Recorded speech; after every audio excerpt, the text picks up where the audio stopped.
Hello students, MP science में आपका स्वागत है। आइए आज हम लोग बायोलॉजी को देखते हैं।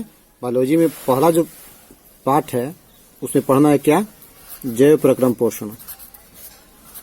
जैव प्रक्रम पोषण तो सबसे पहला मतलब कि ये प्रश्न है इसमें कि जैव प्रक्रम क्या चीज है। तो जैव प्रक्रम वे सारी क्रियाएं होती हैं जिनके द्वारा जीवों का अनुरक्षण होता है, मेंटेनेंस होता है, उसे हम जैव प्रक्रम कहते हैं। तो जैव प्रक्रम बहुत सारा हो सकता है, लेकिन इसमें से हम लोग किसको स्टडी करना है, पोषण को।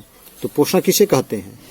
जनरली आप लोग देखे होंगे या आप लोग जानते होंगे या खुद हम लोग ऊर्जा प्राप्त करने के लिए क्या करते हैं, कुछ न कुछ खाते हैं।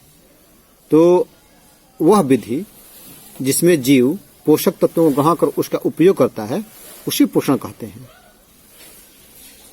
तो जैव प्रक्रम किसे कहते हैं? वे सारी क्रियाएं जिनके द्वारा जीवों का अनुरक्षण, मेंटेनेंस होता है, उसे जैव प्रक्रम कहते हैं। दूसरा प्रश्न है कि पोषण किसे कहते हैं? तो वह विधि जिससे जीव पोषक तत्वों को ग्रहण कर उनका उपयोग करता है उसे पोषण कहते हैं। अब अगला प्रश्न है कि पोषण की विधियां कौन कौन सी हैं। तो स्टूडेंट्स, पोषण जो है उसकी मुख्यतः दो विधियां होती हैं। क्वेश्चन क्या है कि पोषण की विधियां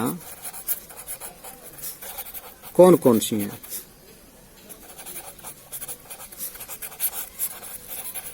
तो आंसर है कि पोषण की दो विधियां हैं। फर्स्ट हो गया कौन सा, स्वपोषण।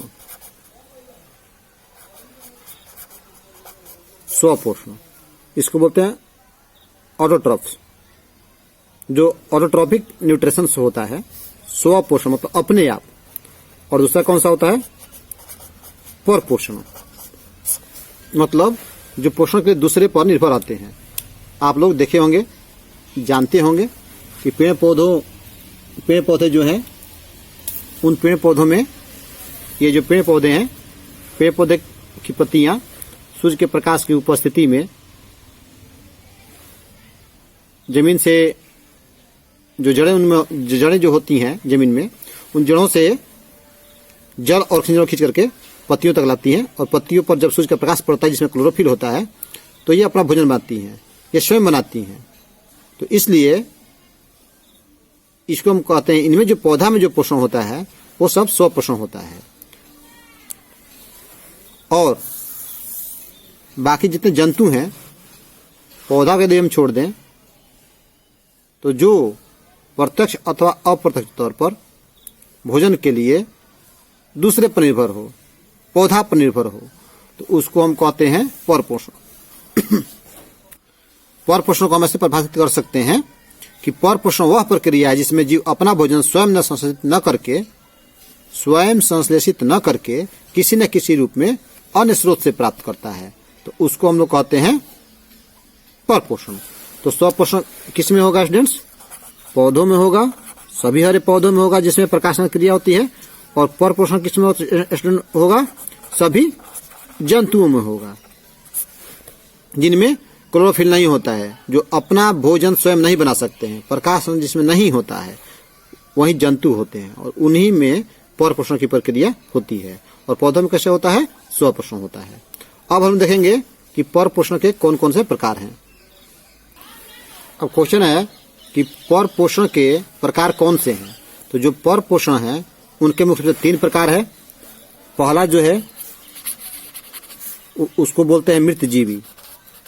मृतजीवी मतलब जो मरे हुए जंतुओं से, पौधों से अपना भोजन प्राप्त करते हैं घुलित कार्बनिक पदार्थ के रूप में, उसको हम कहते हैं मृतजीवी। जैसे क्या हो जाएगा, कवक हो जाएगा, बैक्टीरिया हो जाएगा, प्रोटोजोआ कुछ होता है उसमें भी होता है मृतजीवी। दूसरा कौन सा है परपोषण? तो वह है परजीवी।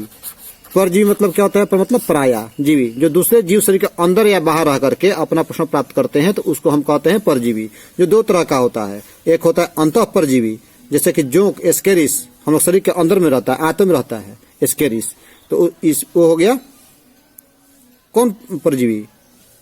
अंतः परजीवी। और एक होता है कौन? बाह्य, जैसे मच्छर हो गया, जो शरीर के बाहर रह करके भोजन और आश्रय प्राप्त करता है, उसको हम बोलते हैं बाह्य परजीवी।